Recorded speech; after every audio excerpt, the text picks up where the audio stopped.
This chapter emphasizes that a country's development strategy must include plans for achieving agricultural progress and rural development. The major topics addressed in the chapter include how to increase per capita agricultural output and productivity, role of government with respect to agriculture and poverty alleviation, how to transform traditional low-productivity agriculture into high-productivity commercial agriculture, the role of risk faced by subsistence farmers.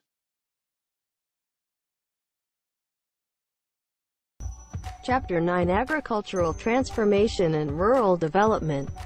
The imperative of agricultural progress and rural development. Rural areas are poised to be a significant economic driver in developing countries. According to the latest 2017 report by the UN's Food and Agriculture Organization (FAO), the key to achieving the 2030 Agenda for Sustainable Development are transforming rural communities and promoting agriculture. Agricultural development is now seen as an important part of any development strategy. 3 basic complementary elements. 1. Accelerated output growth through technology, institution, and price incentive chains. 2. Rising domestic demand for agricultural output. 3. Non-agricultural rural level intensive rural development activities that are supported by the farming community. There is a stress on integrated rural development. Agricultural growth, past progress and current challenge. Trends in agricultural productivities. The ability of agricultural production to keep pace with world population growth has been impressive, defying some neo-Malthusian predictions that global food shortage would have emerged by now. Trends in agricultural productivities. World Bank estimates the developing world experienced faster growth in the value of agricultural output, 2.6% per year, than the developed world, 0.9% per year. Developing countries' share of global agricultural GDP rose from 56% to 65% in this period, far higher than their 21% share of world non-agricultural GDP. Since 2005, the growth gap has widened further. Research by the International Food Policy points up that a wide range of successful programs have reduced hunger while rising agricultural productivities over the last several decades, including Green Revolution, that success in Asia, cotton reform in Burkina Faso, and improvements of markets in Kenya. Market failures and the need of government policy.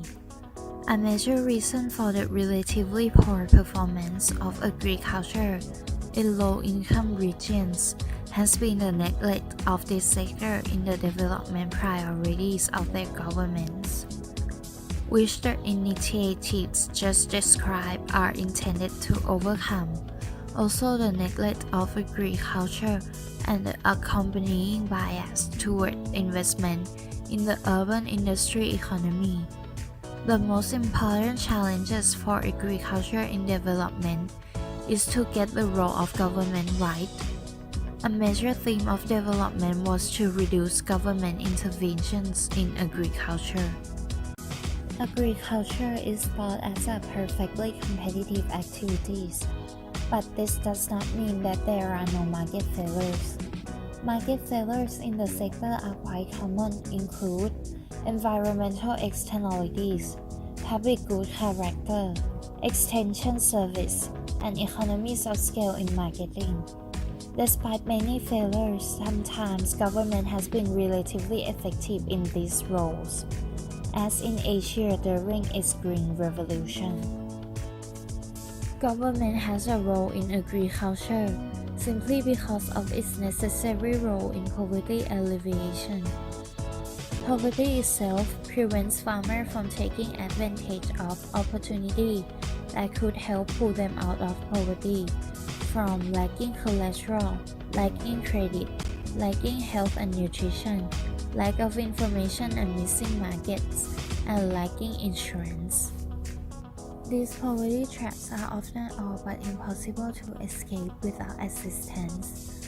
NGO can and do step in to help, but government is needed to at least play a facilitating role. Policy to improve efficiency and alleviate poverty are related. Many market failure, such as missing markets and capital market failure, sharply limit the ability of poor farmers to take advantage of opportunity of globalization when government liberalize trade. If these problems are not addressed prior to deregulation, the poor remain worse off. A key role for government is to ensure that growth in agriculture is shared by the poor.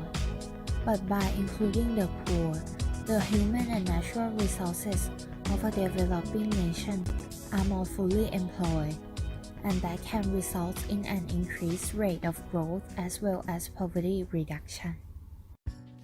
The structure of agrarian systems in the developing world. Three systems of agriculture, proposed by the agricultural development economist Elian de Janry and his colleague in the World Bank 2008 World Development Report, is to see that alongside advanced agricultural systems in developed countries, three quite different situations are found among developing countries. 1. Agriculture-based countries.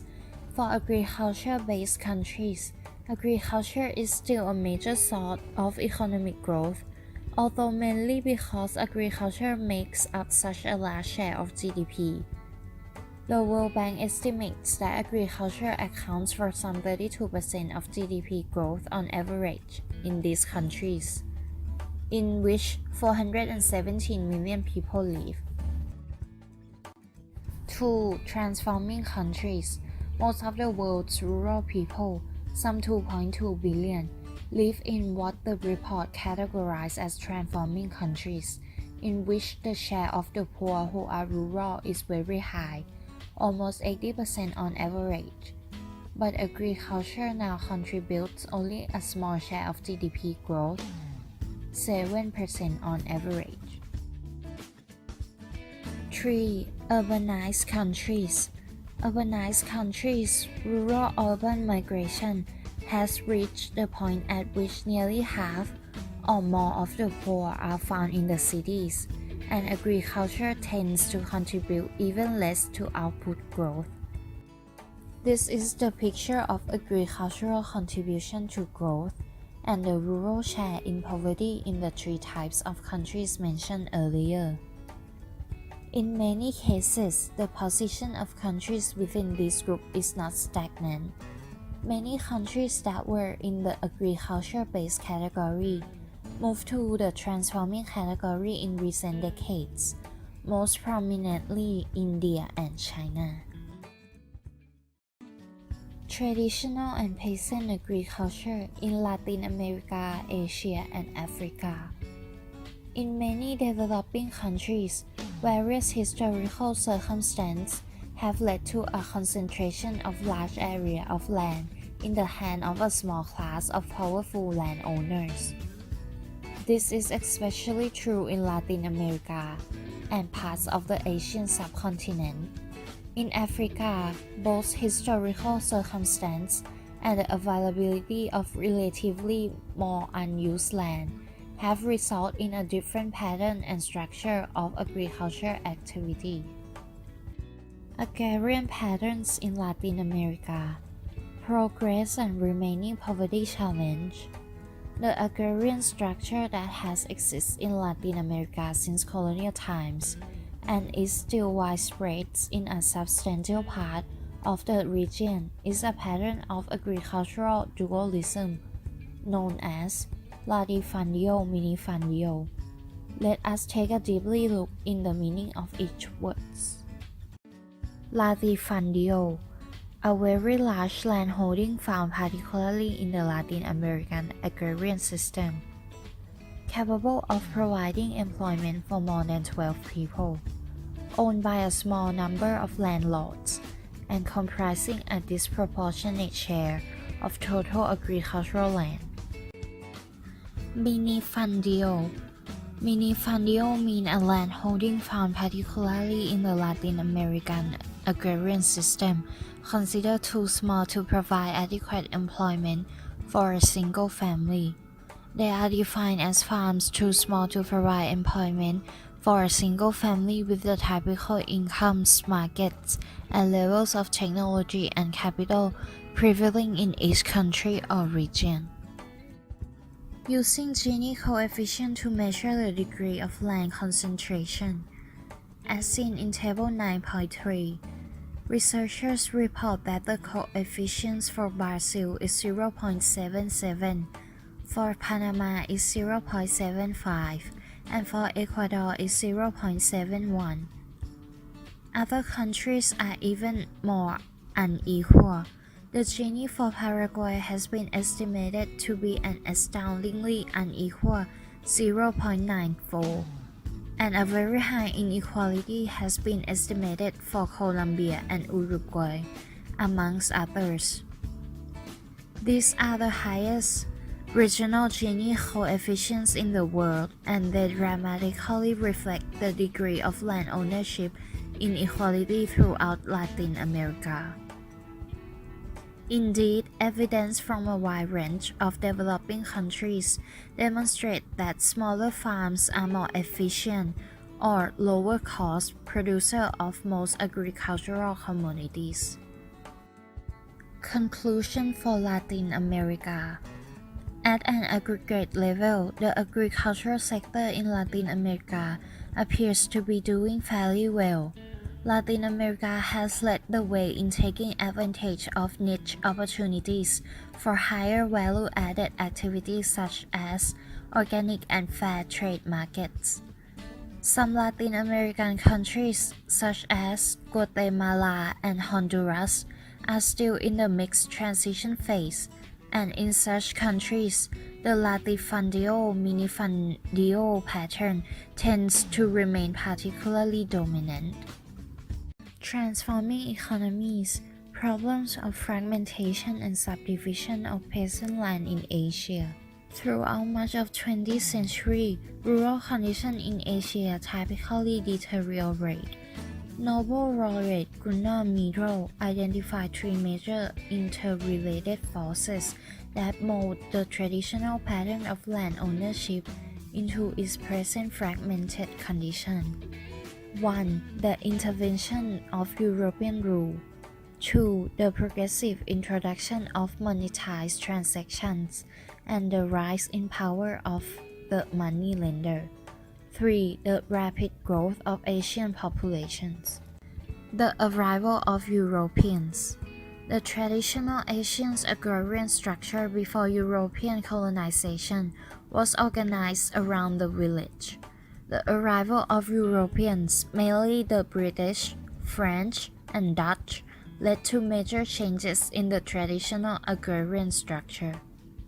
Subsistence agriculture and extensive cultivation in Africa.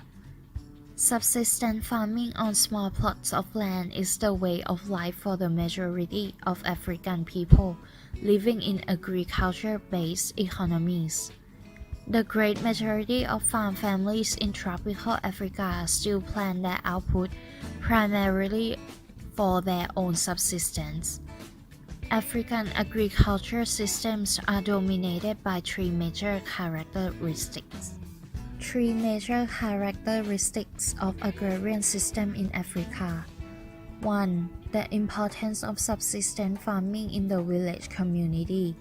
2. The existence of some land in excess of immediate requirements, which permits a general practice of shifting cultivation and reduces the value of land ownership as an instrument of economic and political power. 3. The rights of each family in a village to have access to land and water in the immediate territorial vicinity.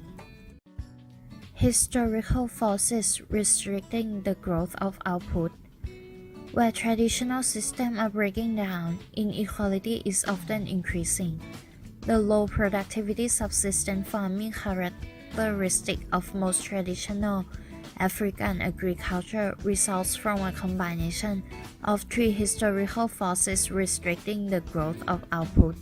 Historical forces restricting the growth of output. 1. In spite of the existence of some unused and potentially cultivable land, only small areas can be planted and weeded by a farm family when it uses only traditional tools. 2. Given the limited amount of land that a farm family can cultivate in the context of a traditional technology, these small areas tend to be intensively cultivated. As a result, they are subject to rapidly diminishing returns to increased labor inputs. 3. Labor is scarce during the busiest part of growing season, planting and weeding times. At other times, much of labor is underemployed. Conclusion for African. The net result of these three forces had been slow growth in agricultural labor productivity throughout much of Africa. Of all the major regions of the world, Africa has suffered the most from its inability to expand food production at a sufficient pace to keep up with its rapid population growth.